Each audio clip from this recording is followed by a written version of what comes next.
I'm Joe Bianca. I'm Bill Finley. I'm Jonathan Green.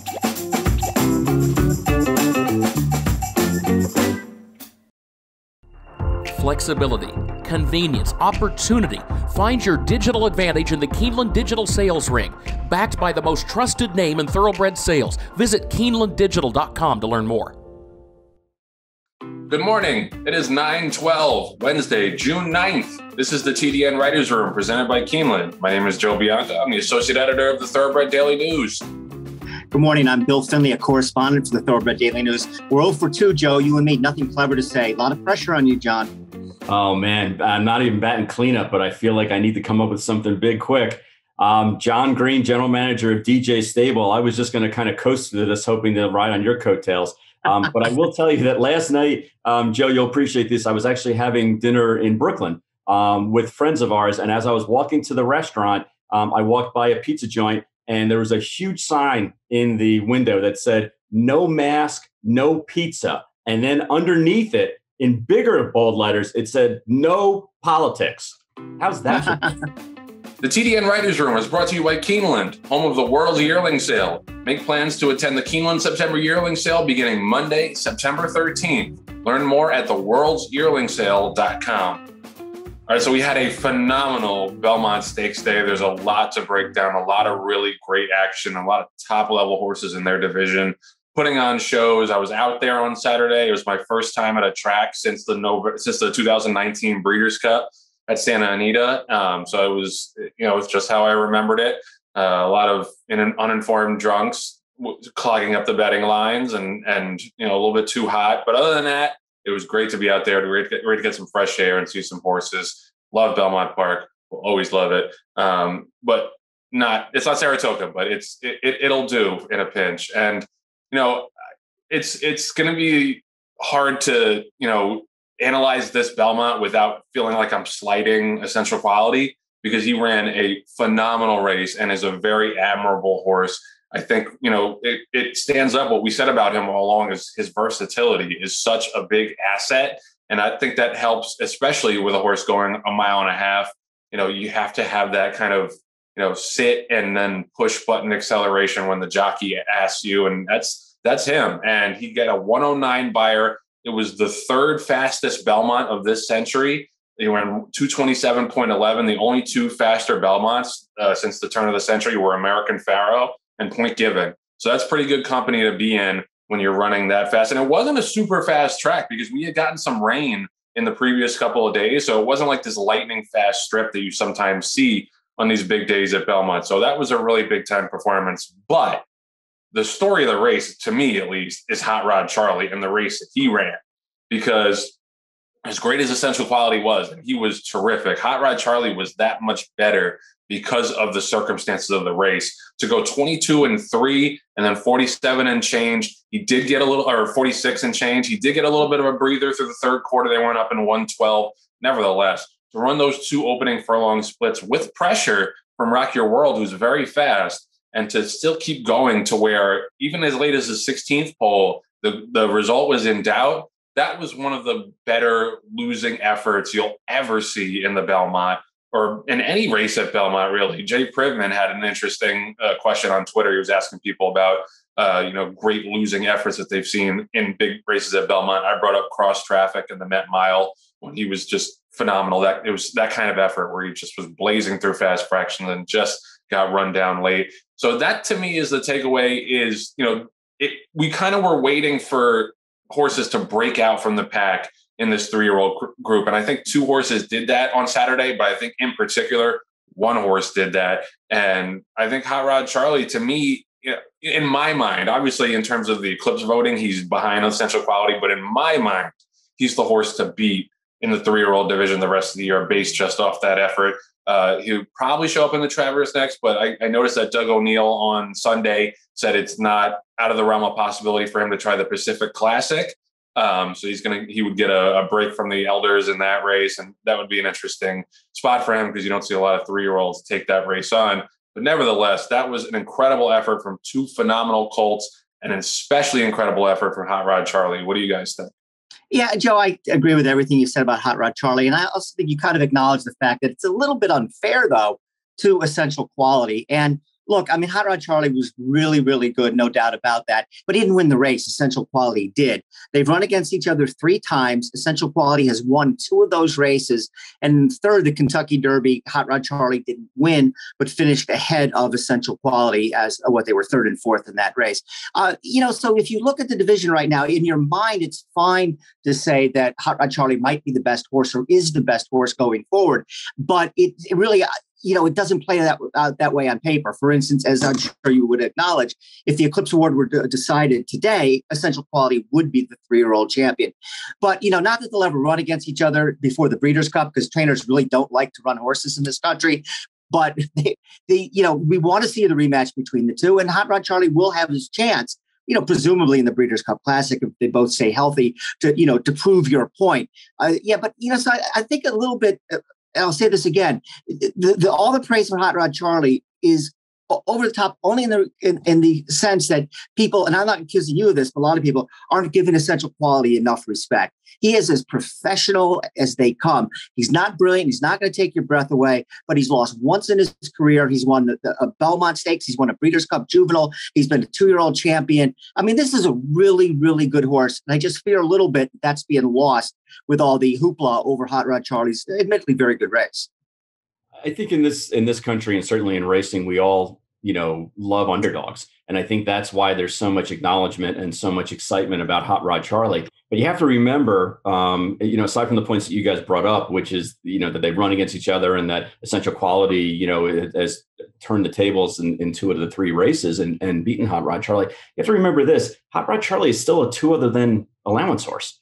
Now, I wouldn't want to run against him in a 2 other than, but the reality of it is that he's won a maiden race and he won the Louisiana Derby, but he still has not accomplished nearly as much as Essential Quality. That is not a knock against him. I think he's an outstanding horse, and we've actually, been talking about him for a long time, ever since he, finished 2nd in the Breeders' Cup Juvenile at almost 100-1 and showed up on everyone's radar. So the horse is a very, very good horse. And case in point, he dances every dance, but he still is not at the level of Essential Quality. And very few horses in this crop are as good as Essential Quality. I think maybe there's 3 or 4 that we can count on, basically we can count on one hand how many horses that, maybe can take a shot at Essential Quality. Because quite frankly, the gray horse is, 6 for 7 in his career. And the only race that he lost was Kentucky Derby by a length. And he may even end up being, moved up from 4th to 3rd before all is said and done. And then it's not even a blemish on his record, if you can call it that.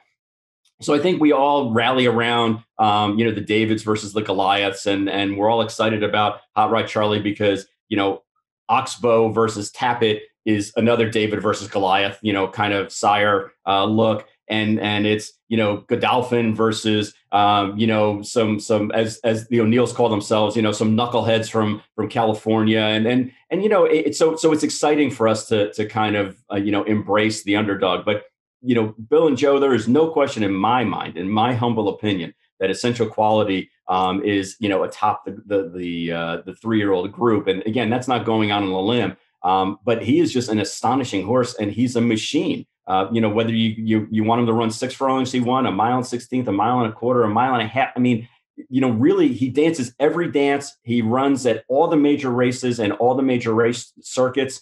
And really, you have to just tip your hat to a horse that is this successful and this accomplished. And he's a gorgeous animal.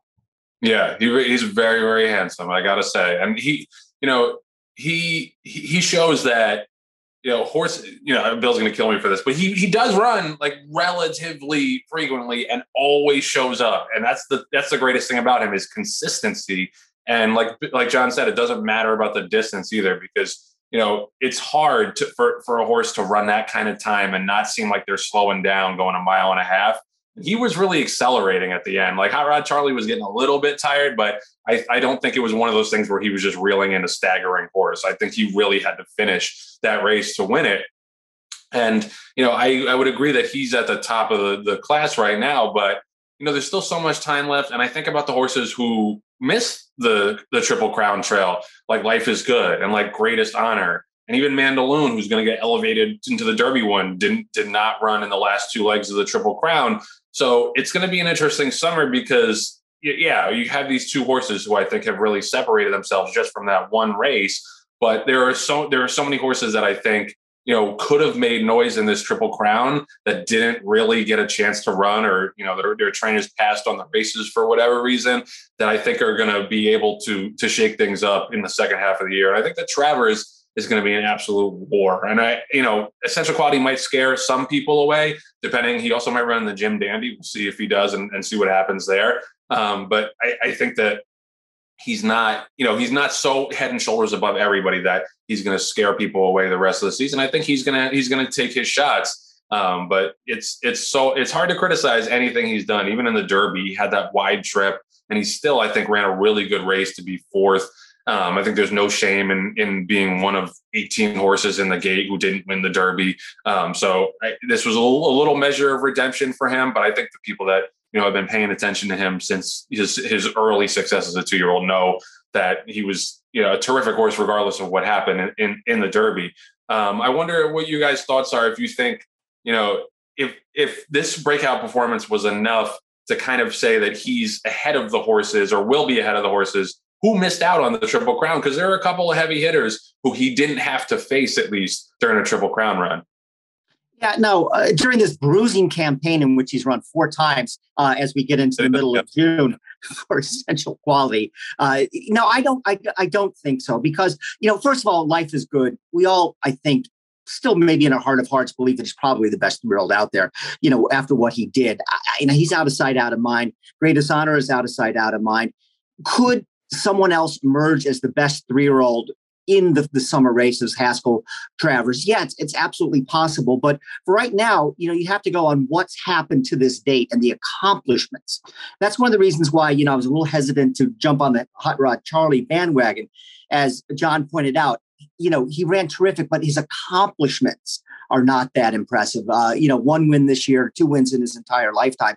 So, to me, especially Life is Good, and I have no idea what's happened to him. He's been sort of, not in the news whatsoever lately, but they've got to prove it. See, you can speculate how good a horse is, like we're doing a little bit with Hot Rod Charlie. At the end of the day, they have to prove it. And be it Greatest Honor, Life is Good, and I'm sure there's a couple others that I'm forgetting about out there. They still have to prove it. And that's the thing about Essential Quality. He's the one that is proven, by his performances and, the way he does show up in these races and always runs a good race.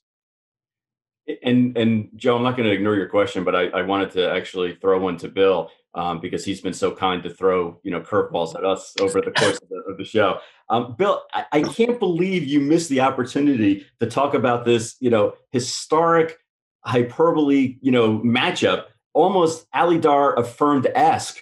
I mean, Essential Quality and Hot Rod Charlie have run against each other 3 times, and they've lost, they've turned the tables on each other by a length either way. That's just not fair, John. And I'm getting dumped on for this. I didn't mean that those fillies were as good as Affirmed and Alidar. I'm not that stupid. Come on. Just saying that it goes back to famous, matchups or rivalries between horses, Easy Go or Sunday Silence, etc. And, in this day and age, when they run against each other 3 or 4 times or whatever, that's really remarkable. You don't see it happen.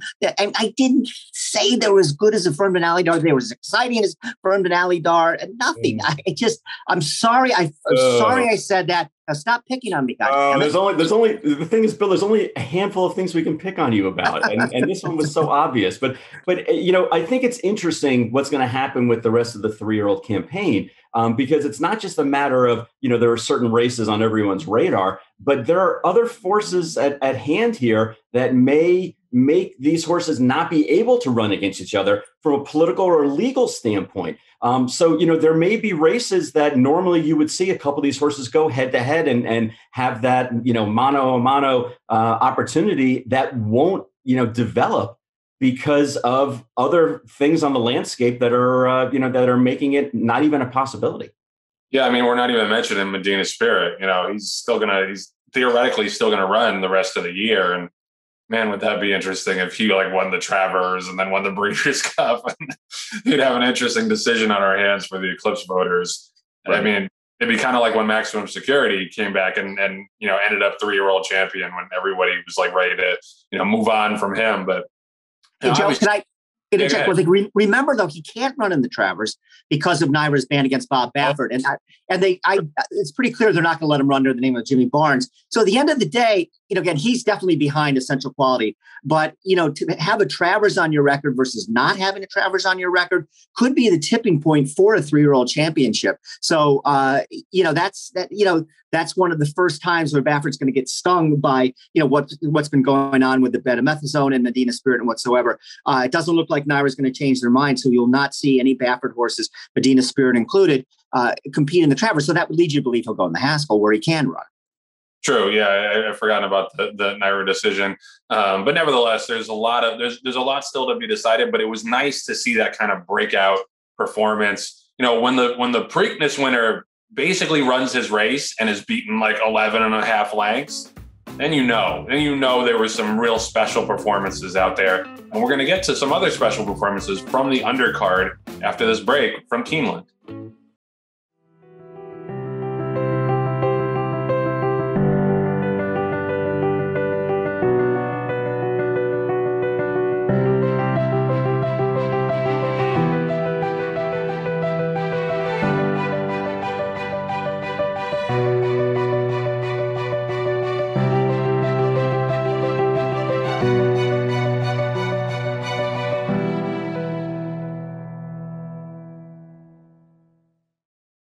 So it was a terrific Belmont Stakes, and I don't want to gloss over it because, like I said, I think it was one of the best Belmonts we've had in many years. But there was so much other good action on Saturday's card at Belmont, really over the weekend. I think it really started on Thursday in that allowance that I teased with Following Seat, who I think is as much of a 3-year-old sprinting freak as you could possibly have this early in the season. Now, he's only been 6.5 furlongs. Maybe they'll try to stretch him out. He's just got so much talent that I think maybe you got to try, but he is by run happy. And he was just absolutely devastating in that allowance race. Obviously, the competition wasn't super stiff, but man, he just moves so easy while going so fast. I really hope he can stay together and stay healthy because, damn, he might be the best 3-year-old sprinter we've seen since, I don't know, Matoli. Lost in the Fog, how far back you want to go? He is an absolute beast. But the other horse that really stuck out to me, and there are plenty of horses we could talk about, Firenze Fire, Mean Mary in the New York. That was a really nice race. More 3-year-old turf fillies who I think are really good with Cone Lima and Gift List and Plum Ollie all running very well. In the Wonder again, I think the Belmont Oaks is going to be a really, really fun race. But to me, the star of the weekend, and even maybe more than Essential Quality or at least close to Essential Quality, was Domestic Spending in the Manhattan. And he is such a weird horse because he runs like a goofball. He runs like an idiot. He doesn't know how to switch his leads, but man, is he fast. And he has that turn of foot that, I think separates elite turf horses from just very good ones. And, he was pretty far back on Saturday, but Flavien Prat never panicked. As soon as he got him out in the clear, he really kicked, and he overtook his stablemate Tribuvan, who also ran a pretty good race to be second in the Manhattan. So Chad Brown was 1-2. Gaffoe also was good in running third after kind of blowing the turn and, kind of going on a walk in the park in the stretch a little bit. So he's also a very nice horse. But Domestic Spending, he's by Kingman, and I think he's only getting better. This was only his 7th start. He's now won 6 of them. So there's obviously a parallel with Bricks and Mortar, who was the last really, really good turf horse for Klarovich and Chad Brown. And Bricks and Mortar was a total win machine, and that's what was great about him. But in terms of talent, I think Domestic Spending is a better horse than Bricks and Mortar is because he just has that more brilliant turn of foot. Now, Bricks and Mortar, I think, was a little bit more of a grinder. He was a very, very nice horse, and he was horse of the year, obviously. I'm not going to take that away from him. But Domestic Spending is explosive. And like I said, I still think he's getting better. This was only his 7th start. This was his 2nd start off the layoff. He's going to go in the Arlington Million or the Bruce D Stakes, which is it's renamed this year next. And I don't know, he just blew me away. There were a lot of other pretty good performances. Silver State was okay in the Met Mile. I thought that race was a little bit disappointing. He had Drain the Clock in the Woody Stevens. You had Latruska going wire to wire in the Ogden Phipps. Jose Ortiz got a couple of nice pickup mounts from Irad, who unfortunately took a spill last week, but is going to be okay in the long run. Search results in the Acorn, a lot of nice performances, but to me, the one that really, really stood out was Domestic Spending. What do you guys think? Yeah, no arguments with you about Domestic Spending. He's clearly the best turf horse in the country right now, after especially Colonel Liam didn't run too well in that race. The one, and I'll just, there's so many we could talk about, but the one that my Domestic Spending of the weekend was Latruska. And, she wasn't, brilliant because she didn't have to be. But this horse has kind of snuck up on us from nowhere. And, when she won the Apple Blossom over Monomoy Girl, it's probably a tendency, a lot of people say, she's not as good as Monomoy Girl. So that'll never happen again. She was lucky. Monomoy Girl hasn't run since then. So maybe she got hurt a little bit in that race or wasn't able to run to the best of her abilities. Now, again, the way the race unfolded was strange. And doesn't it seem like every time you think there's going to be a speed duel in a race, somebody gets loose and crawls on the lead, because the jockeys see the same thing we see. I can't get in the speed duel. So they rode She Dares the Devil to not confront Latruska early. And then once Latruska got out to the front, those kind of fractions, the opposite of Hot Rod Charlie type thing, the race was for all practical purposes over. So yes, she got a really pretty easy trip on the lead. But, if you think about it, if no one's going to step forward among the dirt males, and right now, the 3-year-old division, nobody dominates. Nobody dominates in the older division. She's absolutely a Horse of the Year candidate, depending on what happens. So it's kind of neat, too, that she began her career in Mexico City and has come to run here in the United States for that outfit. And a really good story. And then, of course, Silver State winning 6 in a row for Steve Asmussen, who's won 3 of the last 4 Met Miles. He was kind of an unknown, unproven commodity because during that winning streak, he wasn't winning, really marquee races or in the spotlight or anything. He's absolutely very, very good, and we'll have to keep an eye on him the rest of the way.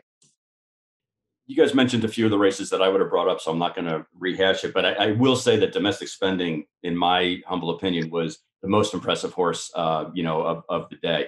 The horse is now 6 for 7. Chad Brown's doing a great job as far as managing him, picking the right spots for him.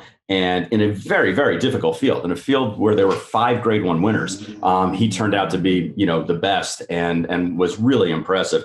The Ogden Phipps kind of fell apart a little bit with a couple of scratches, so it wasn't quite the marquee race that I thought it was going to be. And the Met Mile really turned out to be kind of the speed duel that we thought it was going to be. And Mischievous Alex and Knicks Go went out there kind of tit for tat and step for step and both kind of faded. Alex ended up still finishing 3rd, but that wasn't quite the impressive race. Casa Creed, to me, was a really impressive win, going last to first in the Jaipur, which, you think, okay, it's a turf sprint, so a horse is going to go out there in 21:43 and run a hole in the wind and go gate to wire. And that's not necessarily the way when you get a 6 furlong turf race like this. So that was just a really impressive race, going from last to first down the middle of the racetrack and chalking up a 105 buyer in a very difficult field of older turf sprinters. There were 2 other things that really stood out to me, less about the races and just more about the overall points.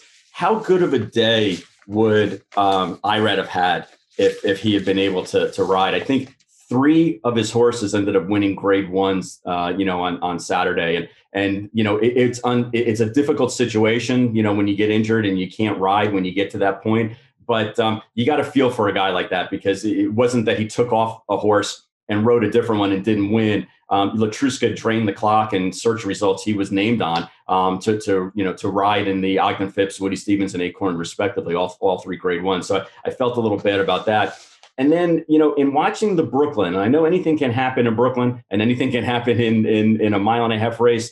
But when you have a horse that was claimed 3 times, albeit for $40,000, but claimed for 3 times, and he jumps up and wins that race by 11 lengths, that really shocked me. That surprised me. And it made me kind of scratch my head as far as, the overall performances that were going on. But, a 1.5-mile race, I guess anything can happen. But the fact that the horse, was a 3-time claimer and jumped up and improved his buyer numbers by 7% to a 100 buyer, won by 11 lengths.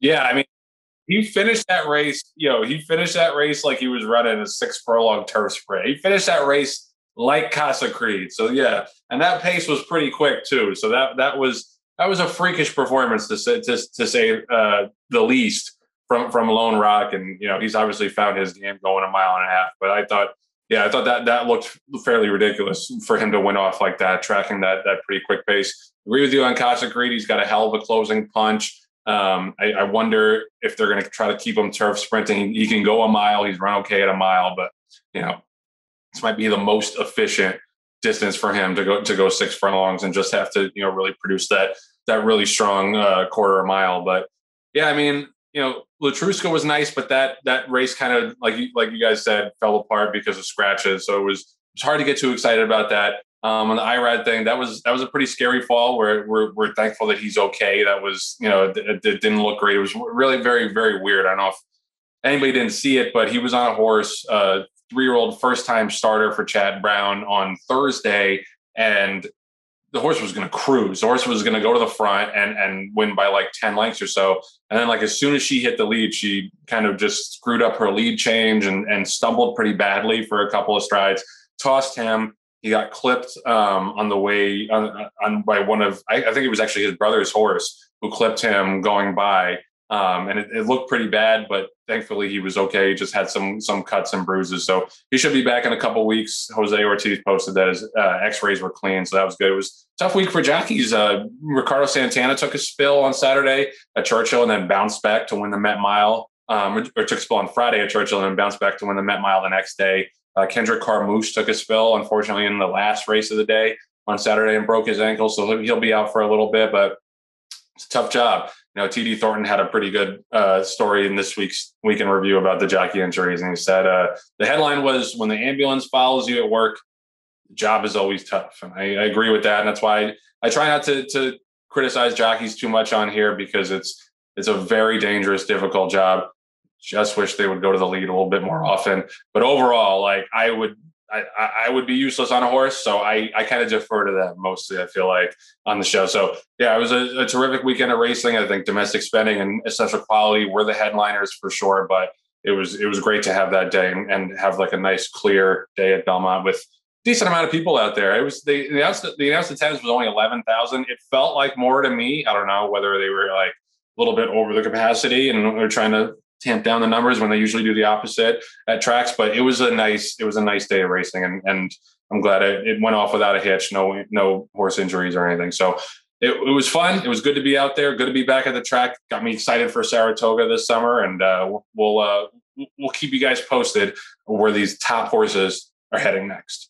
Joe, since you were there, based on the numbers, it said, there were 11,000 people that were there. And based on the handle, I think the average person bet $700 per. Were you seeing a lot of people kind of betting hand over fist, or was it, do you think in your estimation, was it just a handful of people that were betting, tens of thousands of dollars? It's tough to say. I mean, the lines for the windows were pretty long. I don't know. It's tough to say, but it was definitely an enthusiastic crowd for sure. I think everybody was happy to be back at the track. It reminded me, there's a point I wanted to make about the Met Mile that Knicks Go, I thought, was so overbet in that race at 4 to 5. And I thought, maybe it's a bunch of Knicks fans, a bunch of like distraught Knicks fans after losing to the Hawks, or like drowning their sorrows in a bet on the Met Mile favorite. But yeah, I mean, it was a good enthusiastic crowd. I can't say, whether on track there were more bettors than usual, but everybody was having a good time, and it was a nice little release, I think, for people to be out there on Belmont Day. The TDN Writers Room is brought to you by Legacy Bloodstock. If you think that 50 years combined experience in the horse business could benefit your program, give Tommy or Wendy a call. They personally advise on each horse as if they were their own. We'll be right back after this message from Legacy Bloodstock. Being a small family business, I guess we're part of a dying breed. We're really grateful for the people that entrust us. We know it's a huge responsibility. We're always with your horse every step of the way. When it comes to being at the sales ground, showing your horses, we are with your horse. Just driving up and down the road every day, there's not a time that I don't look out and feel a responsibility to the sport, the animal, the people that come to invest in the game. I want to see as many people enjoy this sport as they possibly can, because we do have the most beautiful sport in the world. Owning multiple graded stakes winning racehorses like Decorated Invader or potential future stars like First Captain is attainable with a racing partnership with West Point Thoroughbreds. Partnerships enable you to spread your ownership across several horses for less than it costs to own one horse alone. This increases your racetrack action and your chances for a big horse. Learn more about why West Point Thoroughbreds is the gold standard in racing partnerships at westpointtb.com.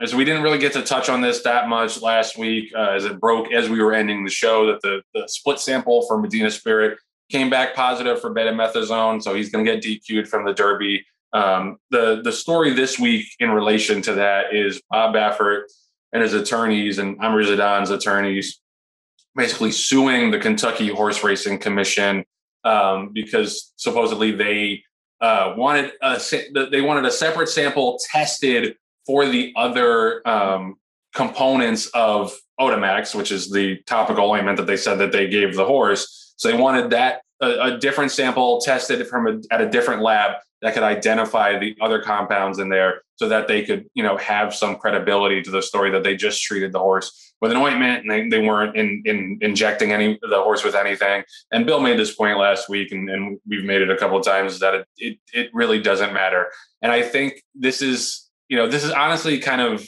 an insane strategy for Bob Baffert and his attorneys in relation to staying in people's good graces within racing. I understand the desire that if this was indeed an innocent mistake to clear your name.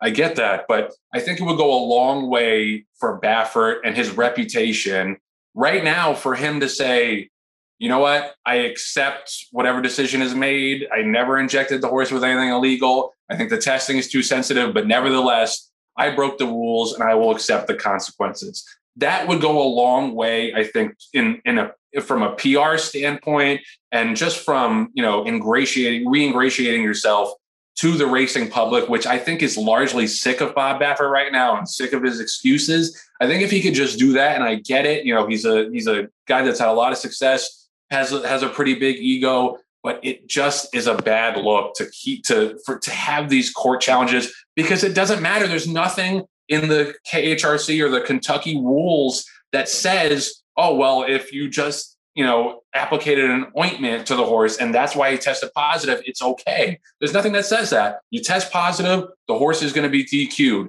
That's the only thing that matters. And this is just for him to kind of, recoup some of his lost good graces and his lost, clout that has come from this incident. And, I understand the impulse, but this is kind of in danger of becoming the same kind of thing that Gary West did in 2019 with Maximum Security, filing a bunch of frivolous lawsuits that, I think he thought made him look like a big shot and a fighter, but really kind of made him look insecure and desperate, because these lawsuits aren't going to go anywhere. And there's something to be said for having some humility and understanding that you have a responsibility to the game to just suck it up and accept that things might not always seem fair to you. And, some of this might be muscle memory from Bob Baffert and from him over the years, having excuses for these overages and these positives, and having racing commissions and regulatory bodies buy those excuses and allow him to keep going, with business as usual. So, I think that this is a time for him maybe to take a step back and think, what, the Derby case is a lost cause. The horse is going to get disqualified.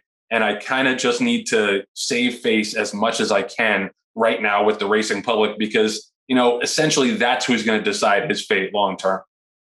Joe, I don't think you can really blame him, or if you were in his shoes, for doing this. And the reason why, he's been emboldened.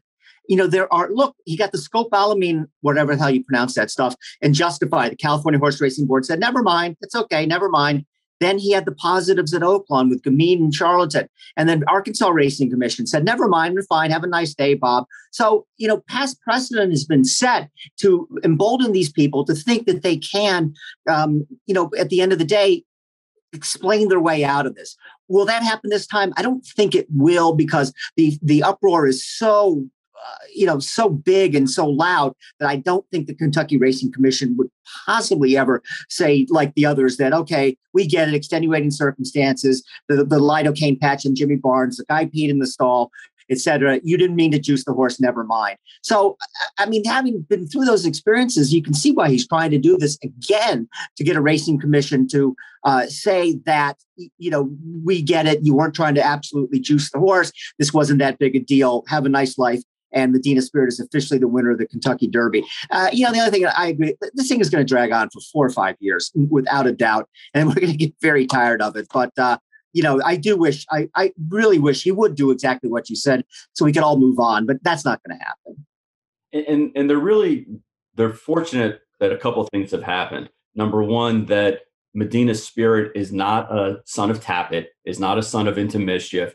is not being courted by a number of top, farms looking to buy breeding rights that all hang in the balance, basically, depending on whether or not the horse is officially named the winner of the Kentucky Derby or not.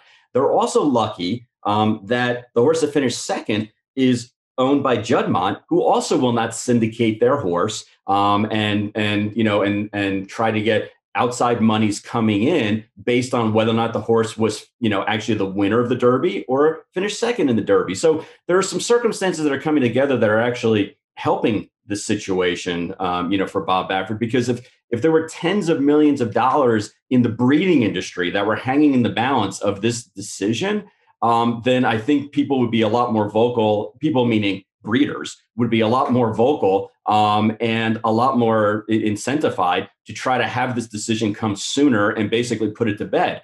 So the fact that neither horse, for very different reasons, are going to be affected, in the breeding shed based on this decision, I think that's also kind of playing into the overall environment as to why this is going to continue to drag on. Basically, guys, as you've said, it's legal maneuvering, it's smoke and mirrors, it's sleight of hand. They basically, based on the facts that have been presented, they can't win on those facts. So they have to try other avenues and other things to try to, bamboozle, for lack of a better term, the industry and the court system. I don't think they really have, a lot of legal leverage to stand on at this point. No, I mean, I'm not a lawyer, but like I said, there's nothing in the Kentucky racing statutes that says, oh, well, if it was from anointment, then it's okay. Like the horse is going to get disqualified. It's a lost cause. And I think this is kind of just a reflexive. And like I said, before, it's muscle memory, first of all, from having so many people buy your excuses over the years. But I think it's also reflexive in that, rich, powerful guy who honestly is facing consequences for the first time in his life. So his reaction is sue, sue, sue. And maybe we can get Sidney Powell or Rudy Giuliani in on the case too. And then, we could really have a 3-ring circus. But I think he's, the last thing I'll say about it is that I think Baffert is focused on winning the battle instead of the war. And I think he's going to lose both if he does this, because the battle is the Kentucky Derby issue itself. And he's going to lose that no matter what.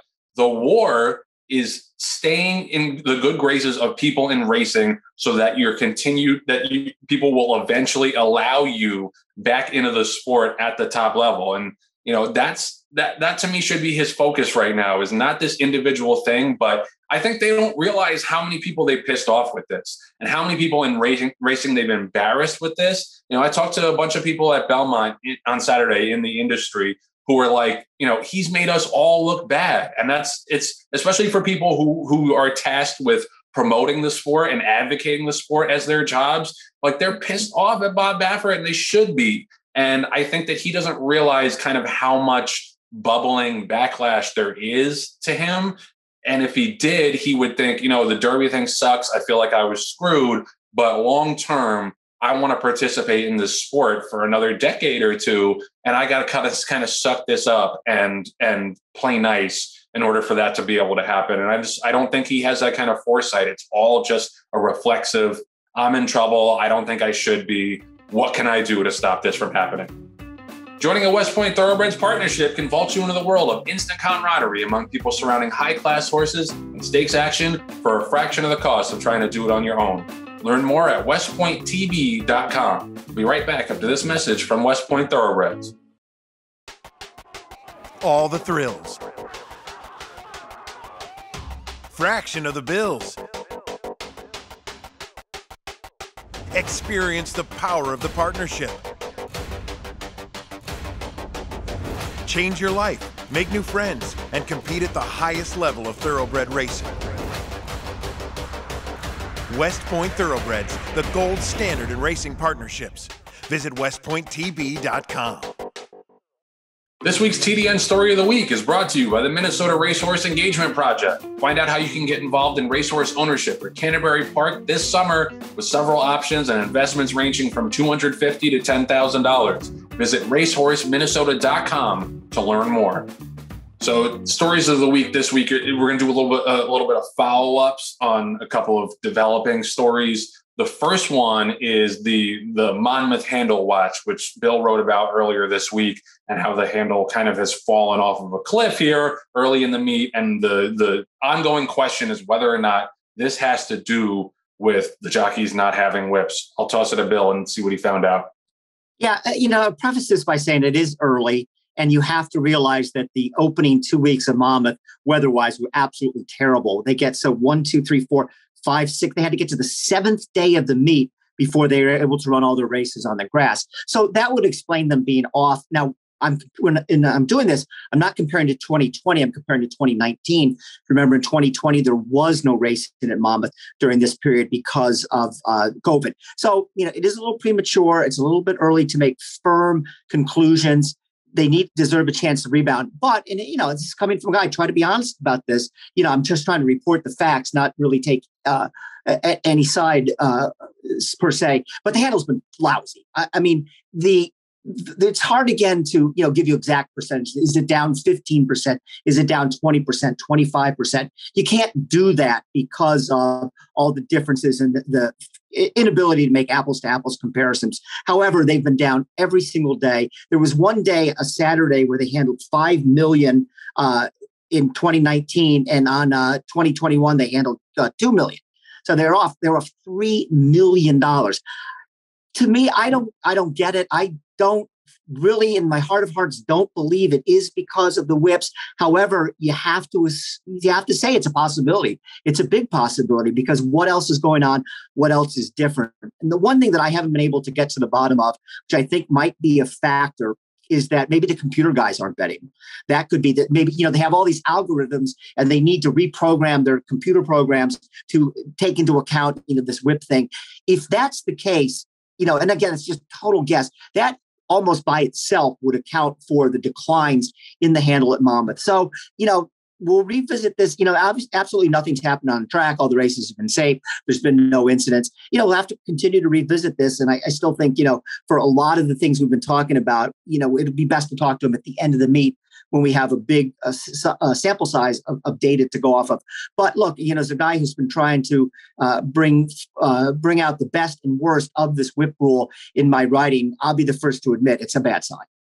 Yeah, and this is not something that any of us take joy in. Like, we all love Monmouth Park, and these guys, these two guys, even more so than me, have a deep connection to it. But I love going to Monmouth in the summer, so we want it to succeed. But this is also, I feel like it's coming at the whip thing is coming at a bad time for Monmouth, because their product and their handle, I think, has kind of been on a downward slide for a little while now.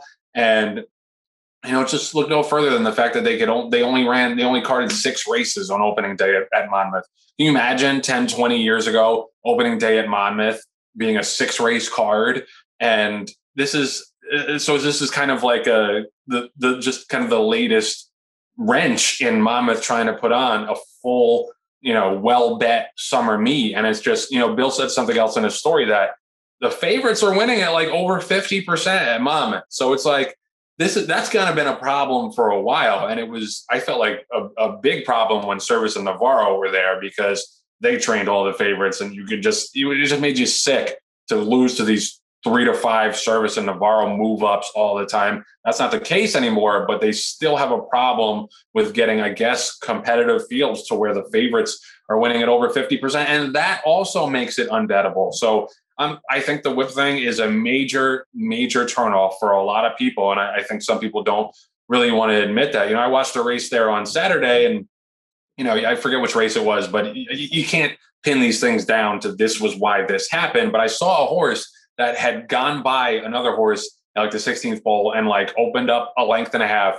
and then pulled himself up and gave up basically. And the other horse came back on the inside and won. And that's the stuff that I think is what the whip is useful for, in addition to maybe some safety issues the horse is bearing out or whatever, is to get the horse to finish the job.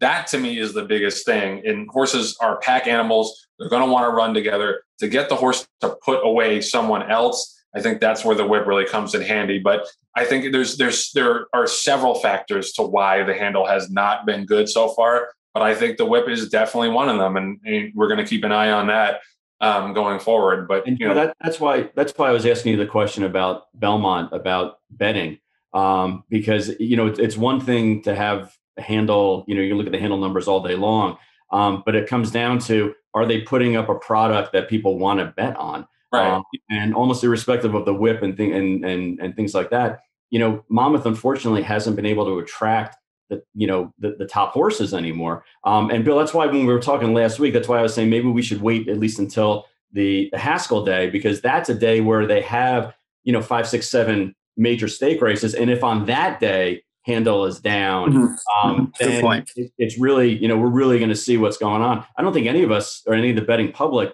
want to bet on a $5,000 beaten claiming races or maiden tens, whether they're turf, dirt, or whips or no whips. If it's not interesting, there's so many more avenues to bet than there have been in previous years. Yeah, and basically, I think the whip rule just gave some people one more reason not to bet Monmouth, and that's a problem. Is that I think people already had their reasons why they'd want to bet Monmouth, whether they were short fields, too many favorites, too much direct competition with Belmont and Saratoga. They're kind of up against it from a lot of standpoints, and I think are going to rely very, very heavily now, as if they haven't already been doing so, on track handle.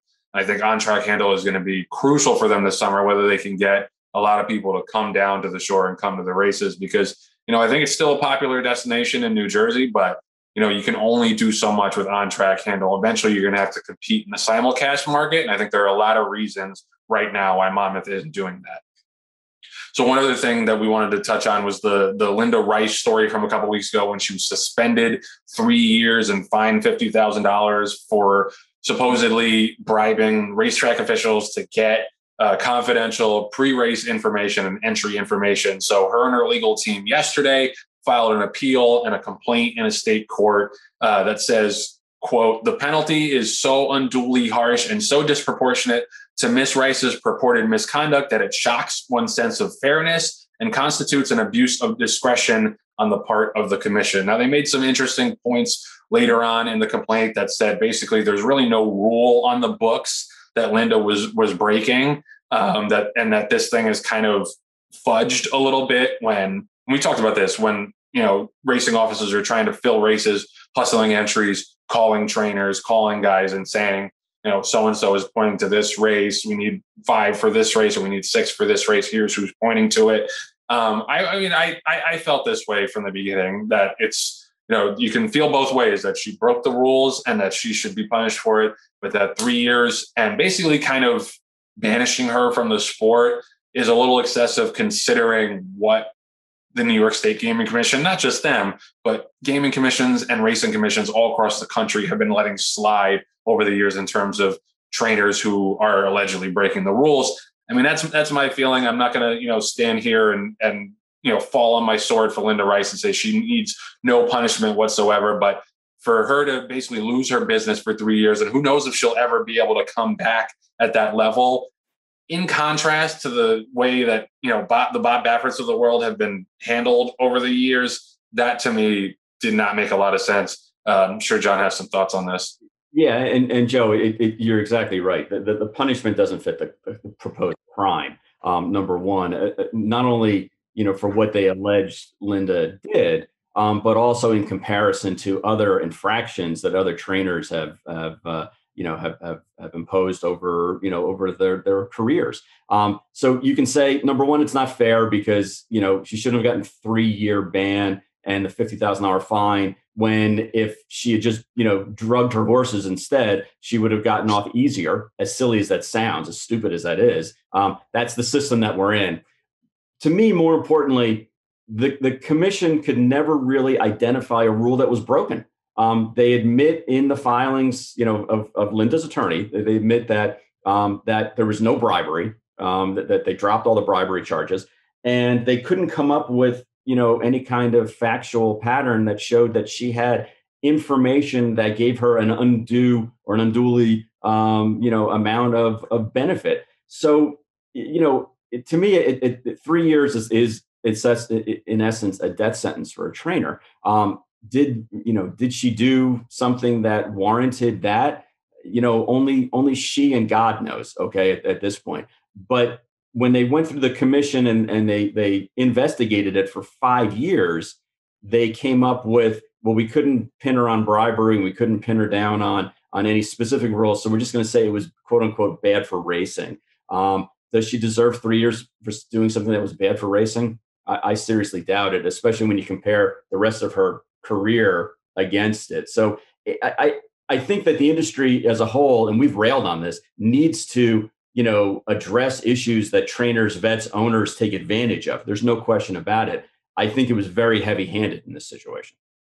Yeah, and it's like, I'm not saying it wasn't bad for racing if she was getting an advantage over other trainers. Obviously, that creates an unlevel playing field, and that's a big deal to where there should be an investigation and should be punishment. But, how bad could it be for her racing if I had never heard of this until a couple of weeks ago when the ruling came down? It's like, maybe this was something just I didn't know, and this was an open secret in the industry that this was something that Linda did, but I had never heard of this until a couple of weeks after, when the suspension initially came down. And, it's like, again, I don't want to, be an apologist here, especially when I come on every week and rail about, how certain trainers should be punished and blah, blah, blah. But this is, like I said, the punishment doesn't necessarily fit the crime. And it's not just about Linda too. She has, according to the filing, she has 55 people who work for her in some capacity.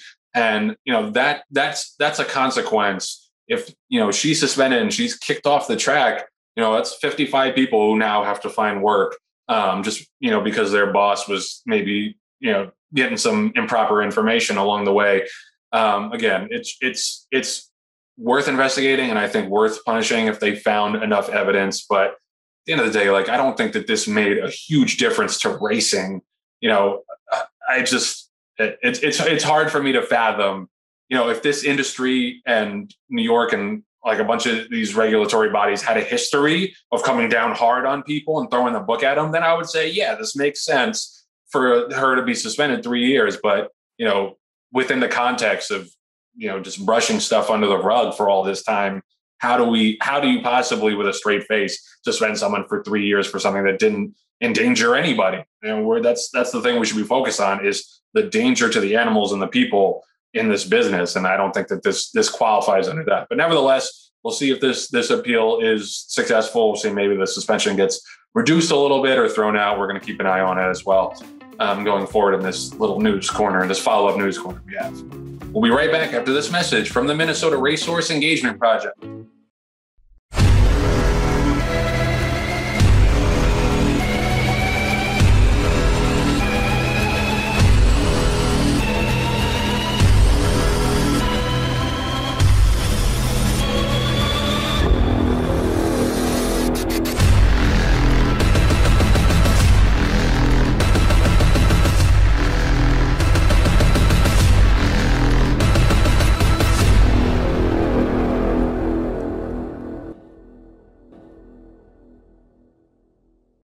Green Group Guest of the Week is sponsored by the Green Group, an accounting, tax, consulting, and advisory firm specializing in the thoroughbred industry. With over 500 clients in the horse business, they have proven strategies to save you taxes. Learn more about how they can help you at www.greenco.com.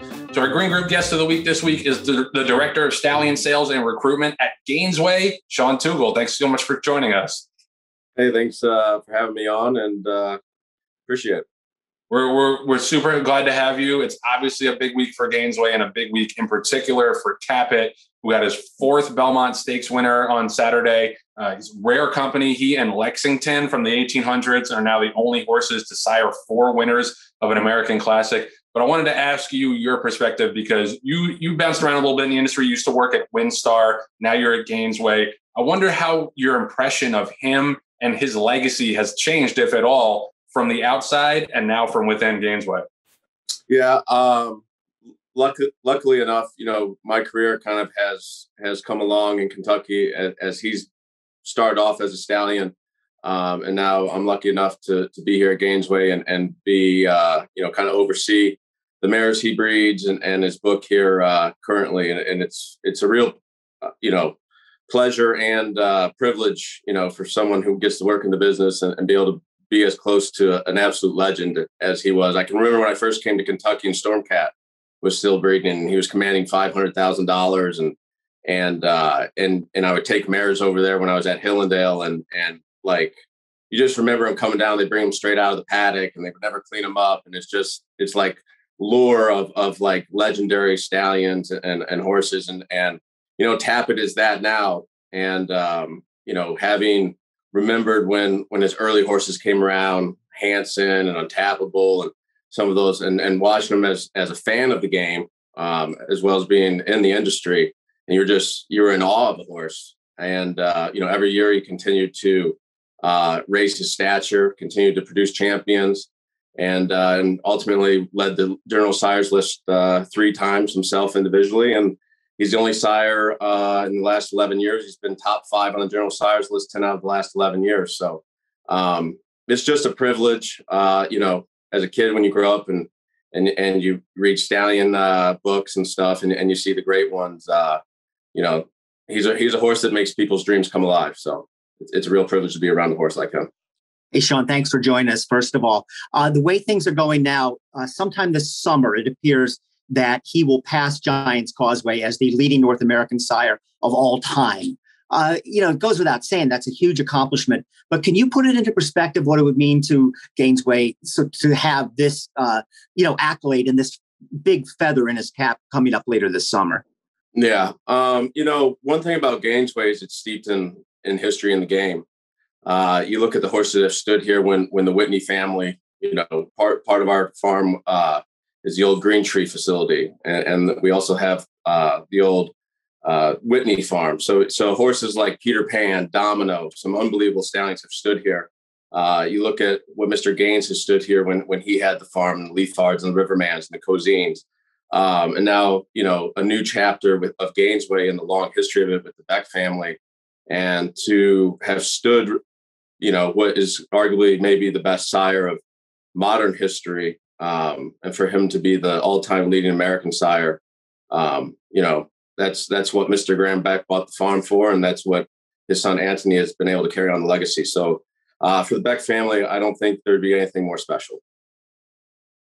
And Sean, having gone back in that history with you guys as well, we were one of the original shareholders in Broad Brush, 30 years ago, as much as I hate to admit it. But one of the things that Gainesway has always done is, in my estimation, has picked out really good stallion prospects. And people, don't remember that Tapit was actually standing for $15,000 for 2 years, $12,000 for the next couple of years, and then slowly incrementally went up to where he was, at peak, I guess, $300,000.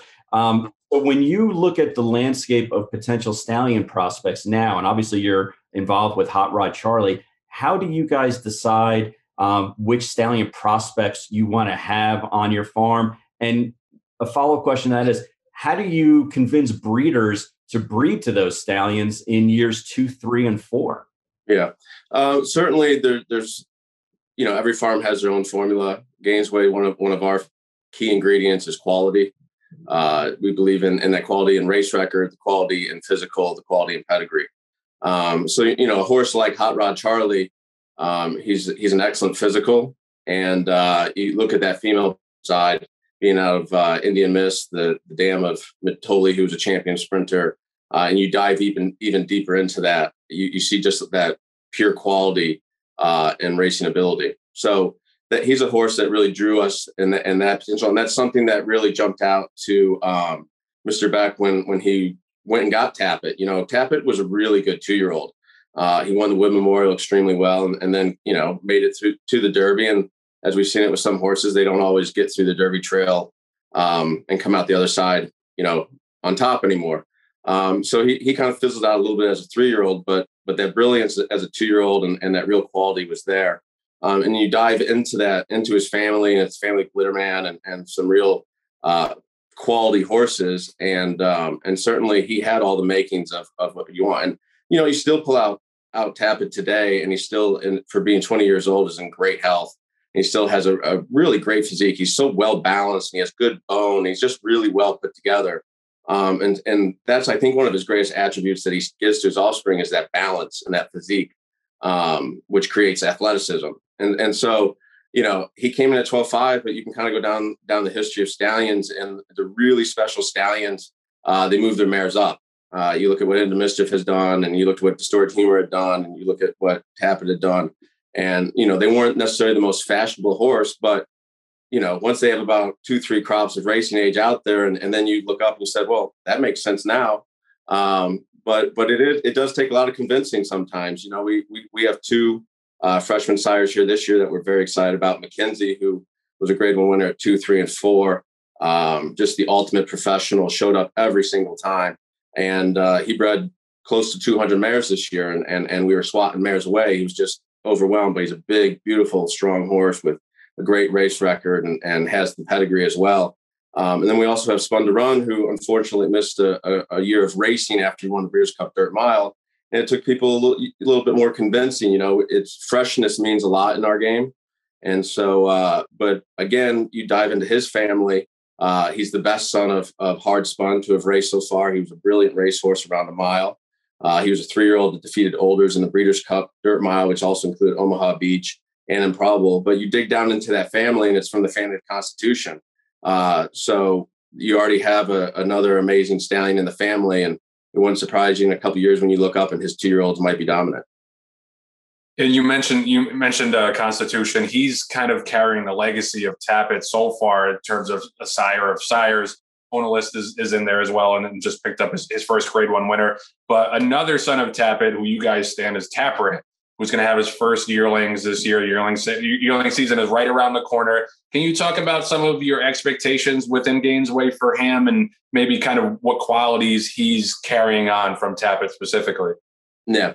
Tapit himself was an excellent racehorse. He was a classic winner, stakes record setter, but he was also a $1.2 million Saratoga sales yearling. And he's kind of, that second wave of Tapit sons that are now coming to stud. Frosted, I think, would kind of lead that second wave, where Tapit established himself as an excellent sire and was starting to breed, higher priced mares, better quality mares. So you're starting to now see, especially when Essential Quality retires, these sons of Tapit with just huge depth of family.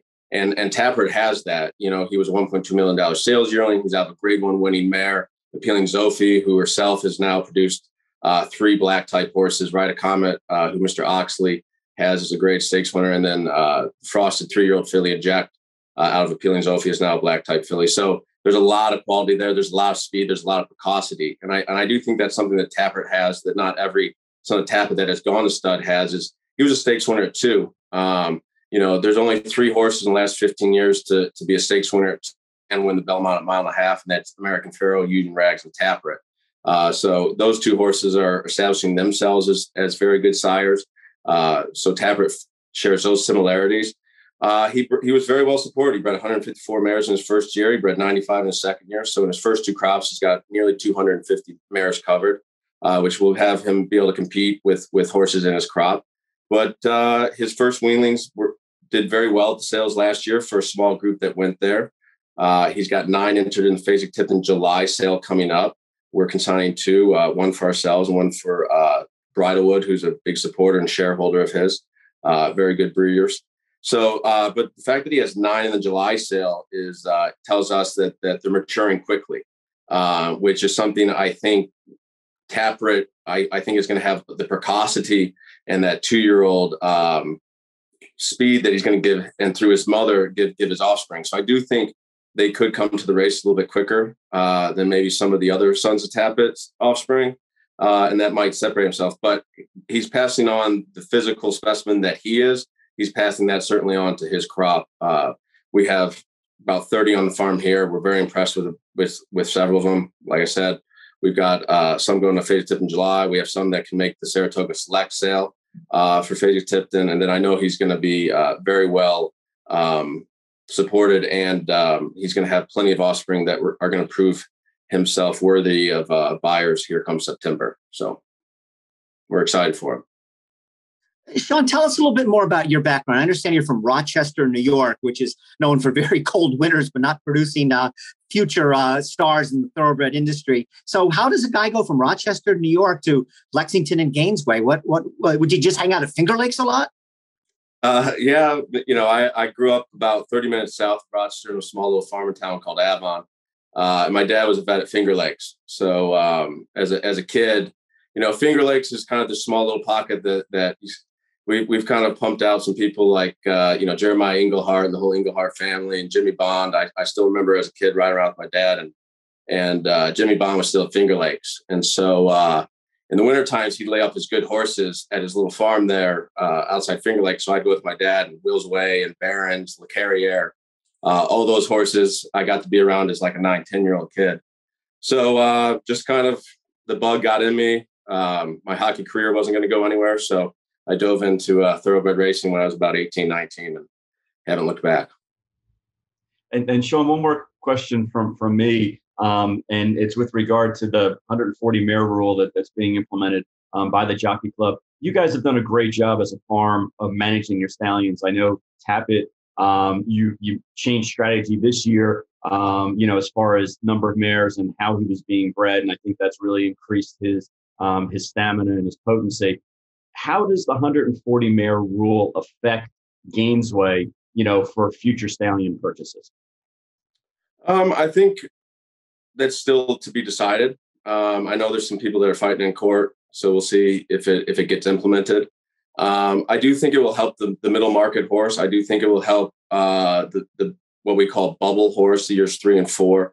And some mares will now float down from the top to some horses that are good sires that deserve mares and deserve quality mares. We stand a horse like Caraconti, who has his oldest crop are 4-year-olds, and his stakes percentage to winners to runners is on par with Constitution, American Pharoah, who lead his crop, but they bred many more mares than he did. So it is a numbers game in a sense at times, and I do think we will see maybe more of a stability in the middle market of stallions, maybe being able to forge a longer career here in Kentucky versus having to maybe sell off to regional markets or overseas because, seasons and revenue are drying up on these stallions.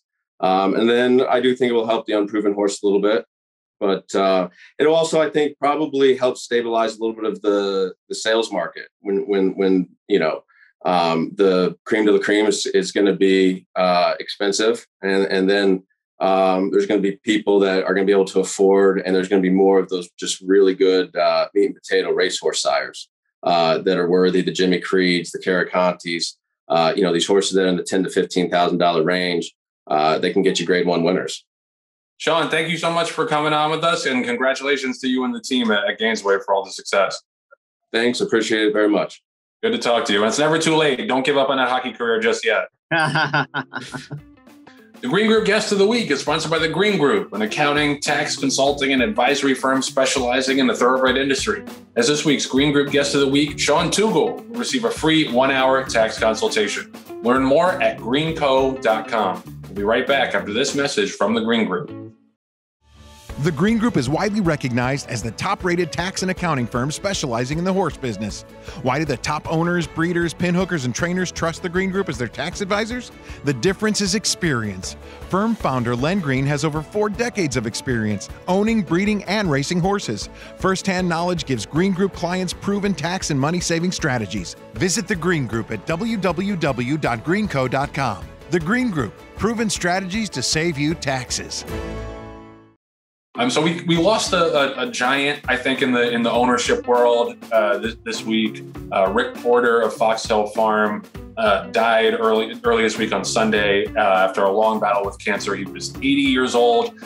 He was a pretty influential owner in the business. He won 4 Eclipse Awards, or 5 Eclipse Awards with 3 horses. He had Kodiak Cowboy, who was the 2009 champion sprinter, Songbird, who was champion 2-year-old filly and 3-year-old filly, and Havre de Grace, who was 2011's older mare and horse of the year. And Havre de Grace is the one that I think kind of summed up Rick Porter for me, is that he was a sportsman, and he wasn't afraid to run his horses, his fillies and his mares against the boys. He wasn't afraid to campaign his horses relatively aggressively. And he was a guy who kind of built his business in the industry the hard way. He owned some auto dealerships. He wasn't born rich. He wasn't from some blue-blooded family. He was just a racing fan who happened to be successful in business in his corner of the world and turned it into a successful racing operation. And that's the dream. That's the dream for everybody who ever thinks of owning a thoroughbred racehorse is, I'm going to do it on my own. I'm going to be a self-made man in this business. And I'm going to do it the right way. And I think he did do that. And he had a lot of horses, relative to the size of his stable. He had a lot of very relevant horses. He also had Round Pond, who won the Breeders' Cup Distaff in 2006. He was significant. And those Fox Hill Silks, you could see them in top races around the country very often for a guy who, relatively speaking, was not in the business for a long time.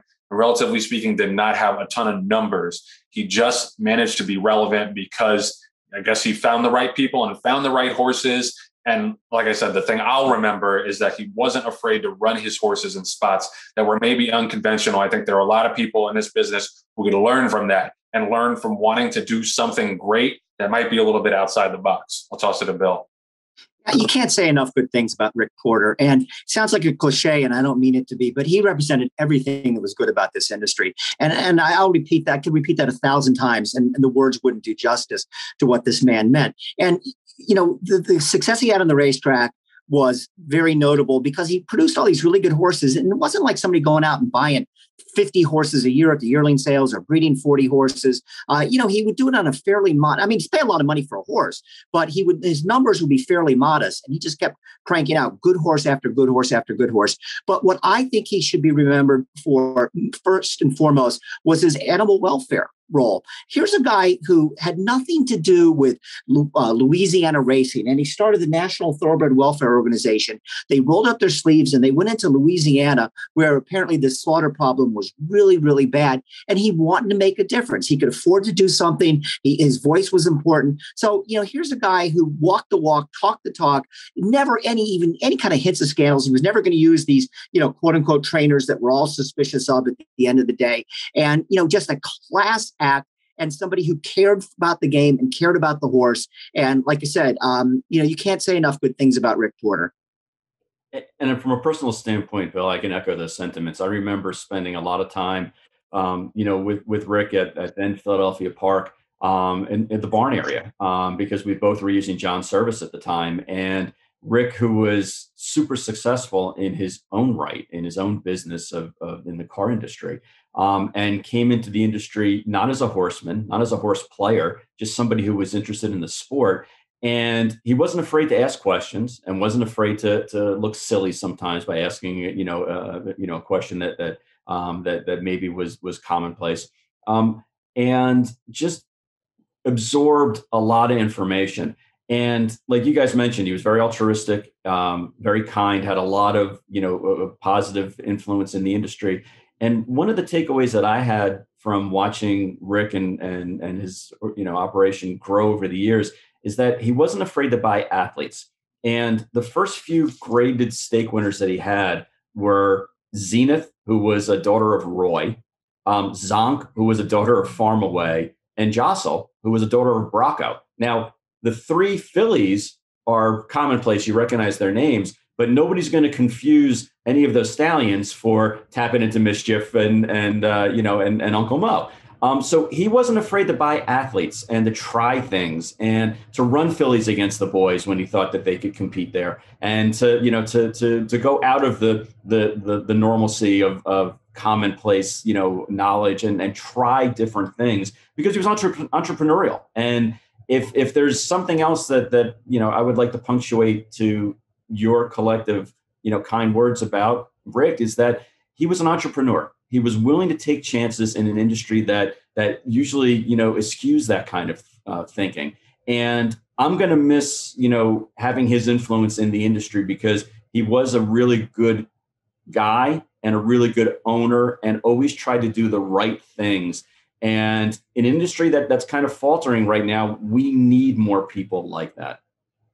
Definitely. And I think that'll be his legacy too. And he was someone that had fun with the game, but also took seriously the game's issues, and just kind of like a very well-rounded sportsman is how I would describe Rick Porter, and, made a big impact in a relatively short amount of time in the business. And because of that, he'll be remembered forever. And his horses and his influence in the industry will go down in history. And I want to just extend our condolences to Rick Porter's family, anybody at Fox Hill Farm, Larry Jones, anybody who had a connection with Rick Porter in the industry all these years.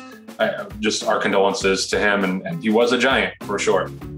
Before we wrap up, our excellent European editor at the TDN checked in with Wesley Ward and some of the horses that he's pointing towards Royal Ascot.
So that's going to do it for this week's edition of the TDN Writers Room, presented by Keeneland, home of the world's yearling sale. Make plans to attend the Keeneland September yearling sale, which starts Monday, September 13th. You can learn more at theworldsyearlingsale.com. I want to thank Bill Finley, John Green, our Green Group guest of the week, Sean Tugel, our producer, Patty Wolf, our associate producer, Katie Ritz, and our editors, Anthony LaRocca, Leah LaRocca, and Nathan Wilkinson. Thank you so much for watching. We will see you next week.